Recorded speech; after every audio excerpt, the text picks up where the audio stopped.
لاکھوں دلوں کو چھونے والی کتاب ریکلیم یور ہارٹ کی مصنفہ یاسمین مجاہد کے بارے میں کہا جاتا ہے کہ وہ اس وقت دنیا اسلام کی بااثر ترین خواتین میں سے ایک ہیں، اور اس کی وجہ نہ صرف ان کی کتابیں ہیں بلکہ ان کے وہ موٹیویشنل لیکچرز بھی ہیں جو دنیا بھر میں وہ دیتی ہیں۔ لیکن کیا آپ جانتے ہیں کہ وہ دراصل کس ملک سے تعلق رکھتی ہیں؟ اگر نہیں تو پھر اس ویڈیو کو مکمل دیکھیے، کیونکہ اس ویڈیو میں ہم آپ کو یاسمین مجاہد کی زندگی کے بارے میں وہ تمام باتیں بتائیں گے جو آپ کے علم میں نہیں ہیں۔ آپ دیکھ رہے ہیں تاثیر آن لائن، جس کے ساتھ میں ہوں یاسر رشید چادری۔ ہماری اس ویڈیو کو مکمل دیکھیے، اگر پسند آئے تو ہمارے چینل کو سبسکرائب کر کے بیل آئیکن کو دبائیے تاکہ آپ کو لمحہ بلمحہ ایسی معلوماتی ویڈیوز پہنچتی رہیں۔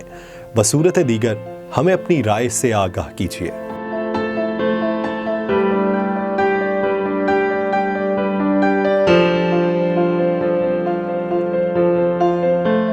1980 میں مصر میں پیدا ہونے والی یاسمین مجاہد اب امریکی شہری ہیں۔ انہوں نے نفسیات میں گریجویشن کی ڈگری یونیورسٹی آف وسکانسن سے حاصل کی اور اس کے بعد صحافت اور میس کمیونیکیشن میں ماسٹرز ڈگری بھی اسی یونیورسٹی سے حاصل کی۔ وہ امریکہ کے شہر ہیوسٹن میں قائم المغرب انسٹیٹیوٹ کی پہلی مسلمان خاتون استاد بھی بنی۔ ان کی شادی بھی معروف اسلامی اسکالر بیرسٹر عاطف عبدالقدیر سے ہوئی، جن سے اب ان کے 2 بیٹے زاہد اور مومن ہیں۔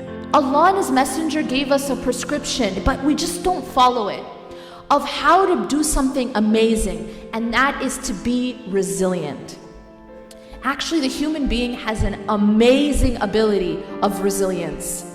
If you look at some of people's lives, I know people like their lives, I can't even imagine the kinds of things that they've been through, but the amount of resilience that they've shown to me is miraculous.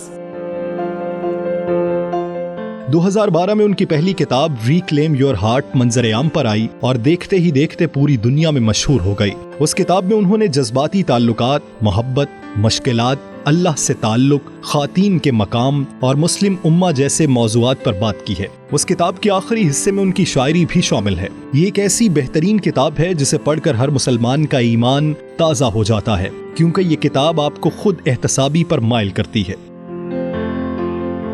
Yasmin مجاہد اپنے ذاتی تجربات اور قرآنی تعلیمات کی روشنی میں ہمارے دل کو لاحق روحانی امراض کا علاج بتاتی ہیں۔ وہ ان لوگوں کی بات کرتی ہیں جو کسی انسان کی محبت میں مبتلا ہو کر اپنے دل کو روگ لگا بیٹھتے ہیں، اور اسی طرح وہ زندگی میں پیش آنے والی دوسری مشکلات کا ذکر بھی کرتی ہیں اور قرآنی تعلیمات کی روشنی میں ان کا حل بھی بتاتی ہیں۔ 2017 میں ان کی دوسری کتاب love and happiness a collection of personal reflection and quotes شائع ہوئی، لیکن یہ پہلی کتاب جتنی پذیرائی حاصل نہ کر سکی۔ یاسمین مجاہد اب بطور فری لانس رائٹر مختلف اداروں کے لیے بلاگ لکھتی ہیں جو دنیا بھر میں پڑھے اور پسند کیے جاتے ہیں۔ اس کے علاوہ ان کے موٹیویشنل لیکچرز کو بھی بہت پسند کیا جاتا ہے۔ اس کا ثبوت یہ ہے کہ ان کے فیس بک پیج پر 9,94,839 لائکس، ٹویٹر پر 42 لاکھ اور انسٹاگرام پر 6.5 لاکھ سے زیادہ فالوورز اور یوٹیوب پر 1.5 لاکھ سے زیادہ سبسکرائبرز ہیں۔ انہیں دنیا بھر کے مختلف اداروں میں گیسٹ لیکچر کے لیے بھی مدعو کیا جاتا ہے۔